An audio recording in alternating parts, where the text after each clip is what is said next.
अस्सलाम वालेकुम नाज़रीन, मैं हूं तौकीर खान एडवोकेट। आप देख रहे हैं मेरा यूट्यूब और फेसबुक चैनल। उम्मीद करता हूं सब खुश होंगे और महफूज भी। जैसा कि आपको मालूम है, पाकिस्तान के एक्स प्राइम मिनिस्टर मियां मोहम्मद नवाज शरीफ साहब को अल अजीज़िया रेफरेंस में भी पाकिस्तान की इस्लामाबाद हाई कोर्ट की अदालत ने, chief justice Islamabad high court Amer Farooq साहब ने बाइज्जत बरी कर दिया है। अल अजीज़िया रेफरेंस में जहां नैब ने केस किया था और अल अजीज़िया रेफरेंस में 7 साल की कैद बामशक्कत हुई थी, 7 साल के लिए सजा सुनाई गई थी नवाज शरीफ साहब को, उसमें बाइज्जत बरी कर दिया गया है। पाकिस्तान की उन्हीं अदलिया ने जो अदलिया ने 7 साल के लिए उनको सजा दी थी, अब उन्होंने ये इसको कर दिया है। और इसके लिए नैब ने अपने दलाइल दिए, नैब ने अपने आर्गूमेंट्स पेश किए, लेकिन उन्होंने अपने आर्गूमेंट्स कहा कि जो हमने जो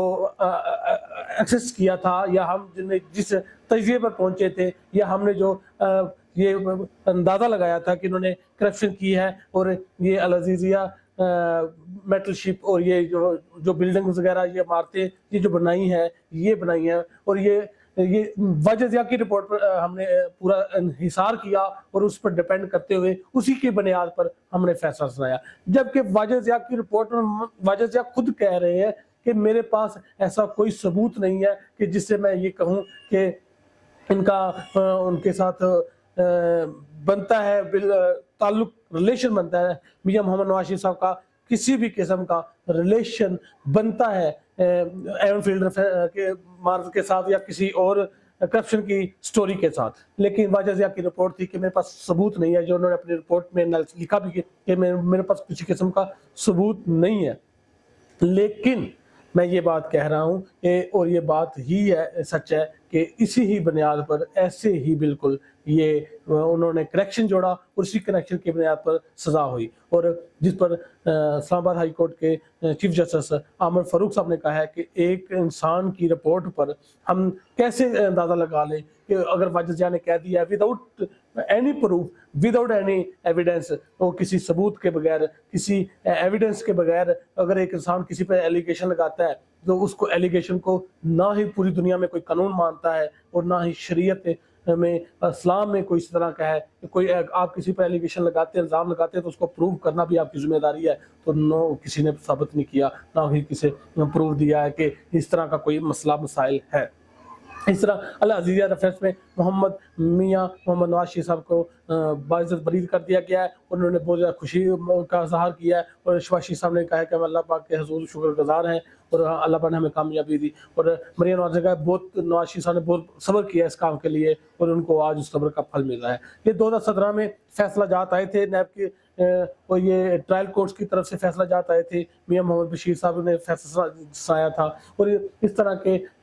सेशन जजेस के नैब के उन्होंने फैसला सुनाते हुए नवाज शरीफ साहब को एवन फील्ड में भी सजा दी थी और अल अजीज़िया में भी, लेकिन मेटल हिल में इनको बाइज्जत बरी कर दिया था, जिसके बाद नैब ने अपील की, उस वो अपील अपने वापस ले ली, उसमें भी बरी हो गए। एवन फील्ड में भी बरी हो चुके हैं जिसमें 10 साल के लिए सजा थी। अब अल अजीज़िया था, उन पर लास्ट जो उन पर नहली की तलवार लटक रही थी, उसमें भी वो बाइज्जत बरी हो गए हैं। अब ये सवाल पैदा होता है जो कि आज़म नज़ीर तार साहब ने कहा कि अब मियां मोहम्मद नवाज शरीफ पर किसी किस्म की कोई कदर नहीं है, वो अपने कागजात भी जमा करवाएंगे और इलेक्शन भी लड़ेंगे, उनकी ताहियात नहली हर तरह की नहली खत्म हो गई है। इसी पर एक केस में अतर रहमान साहब और चीफ जस्टिस काजी फैज़ साहब ने समोटो ले लिया है कि क्या नहली 5 साल है या सुप्रीम कोर्ट की ताहियात नहली है, क्योंकि जब नवाज शरीफ साहब को नहल किया गया था तब chief justice supreme court Pakistan justice Saqib Nisar साहब ने ताहियात नहली कहा था। उन्होंने कहा 62(1)(f) में नहली की मुद्दत का तयन नहीं किया गया, इसलिए अब जो नहली होगी उस नहली को कंसिडर किया जाएगा कि ये नहली ताहियात नहली है, इसलिए इसको ताहियात नहली ही कंसिडर किया जाएगा, इसमें मुद्दत का तयन नहीं है। लेकिन कुछ जराइम में 5 साल नहली है, कुछ जराइम में कुछ लेकिन कादी फैज़ साहब ने यह सवाल उठाया है कि अगर कत्ल की जुर्म की सजा में नहली 5 साल है या मनशियात के जराइम की में सजा हो तो 5 साल नहली है, अगर बड़े जराइम संगीन नौयत के जराइम में सजा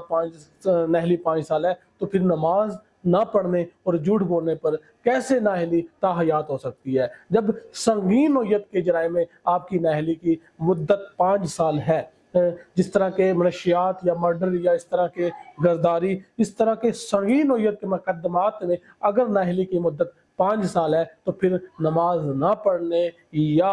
आपने नमाज नहीं पढ़ी या झूठ बोलने पर किस तरह आप ये तयन करेंगे कि नहली ताहयात होगी। और इस तरह अल्लाह साहब के रिमार्क्स और काजी फायजी साहब के रिमार्क्स से ये बात बिल्कुल अय्या है। और अगर उनके रिमार्क्स ही उनके फैसला जात का हिस्सा रहे और फैसला जात में उनका माइंड यही अप्लाई हुआ तो फिर ये ताहयात नहली खत्म कर दी जाएगी। और काजी फायजी साहब ने कहा है कि सुप्रीम कोर्ट का फैसला या हाई कोर्ट के फैसला जात या यानी कि अदलिया के फैसला जात और इलेक्शन एक्ट में से एक को बरकरार रखना होगा। ऐसा नहीं हो सकता कि सुप्रीम कोर्ट के फैसला जात ताहयात नहली की भी रहे और इलेक्शन एक्ट की में अमेंडमेंट वाला 5 साल वाला जिक्र भी वैसे के वैसा रहे कि अपना इलेक्शन एक्ट में 5 साल नहली की मुद्दत है। अब उन्होंने कहा है कि ऐसा नहीं हो सकता कि नहली उधर 5 साल रहे इधर ताहयात रहे। इसके लिए रिटर्निंग अफिसरान को, इलेक्शन के जो प्रेसाइडिंग अफिसरान हैं उनको काफ़ी ज़्यादा दिक्कत होगी, मुश्किल पर पेश आएगी उनको। और ये मुश्किल को हल करने के लिए, इस मुश्किल की सॉल्यूशन के लिए काजी फैजी साहब ने बहुत अच्छा स्टेप उठाया है कि आने वाले वक्त में कागजात नामजदगी देने पड़ेंगे इलेक्शन के लिए। तो फिर उसमें पर प्रॉब्लम्स क्रिएट होंगी कि अब प्रेसाइडिंग अफिसरान के लिए और रिटर्निंग अफिसरान के लिए कि इनके कागजात को एक्सेप्ट करना है, रिजेक्ट करना है, क्या करना है क्या नहीं करना, क्योंकि इसकी वजह और वजूहात ये हैं कि नहली की मुद्दत अब रिटर्निंग अफिसरान और प्रेसाइडिंग अफिसरान के जहन में जो नहली की तयन है वो सब अगर वो सुप्रीम कोर्ट को देखेंगे तो फिर वो लाइफ टाइम है, और अगर वो इलेक्शन की तरफ जाएंगे तो 5 साल है। इस कंफ्यूजन को दूर करने के लिए, इस मसले मसाइल के हल के लिए सुप्रीम कोर्ट ने आज खुद नोटिस ले लिया है केस में। और इसी केस में खुद नोटिस पर डिसाइड किया जाएगा कि नहली की मुद्दत क्या है। और अगर नहली 5 साल के लिए कर दी गई तो 2017 में मियां नवाज शरीफ साहब और जहांगीर साहब नाअहल हुए थे और उनकी जो टर्म है according to election act 5 years वो 2022 में मुकम्मल हो रही है और वो इलेक्शन लड़ सकेंगे, वो इलेक्शन के लिए अहल हो जाएंगे। और यही बात है। और इसलिए आज़म नज़ीर तारड़ साहब ने कहा है कि अब हमें किसी किस्म की प्रॉब्लम नहीं है, अब हम इलेक्शन इजीली लड़ सकते हैं। और इलेक्शन के लिए बिल्कुल माहौल साजगार किया गया। अल अजीज़िया में भी कल जो 2-3 दिन में ही उनकी बहस हुई और इस पर ही फैसला सुना दिया गया है और इसमें नवाज शरीफ साहब को बाइज्जत तौर पर बरी कर दिया गया है। अब आने वाले वक्त में हालात और ये इस तरह की कंडीशन लग रही हैं कि मियां मोहम्मद नवाज शरीफ को यही लाकर कुर्सी पर बैठा दिया जाएगा। और इस तरह के हालातों वाक़यात में हम आपको बताते हैं कि अब बहुत ज़्यादा माहौल साजगार होता जा रहा है। एस्टेब्लिशमेंट की आंख का तारा बन चुके हैं मियां मोहम्मद नवाज शरीफ। और यूँ लग रहा है वही इंसान जिसको खुद नहल करवाया, खुद जलती हुकूमत को घर भेजा और उनको घर भेजा, और वही अब नवाज शरीफ अच्छे लगने लग पड़े हैं। चौथी दफ़ा उनको आजमाया जाएगा, चौथी दफ़ा उनको पाकिस्तान का प्राइम मिनिस्टर बनाया जाएगा। अल्लाह हाफ़िज़।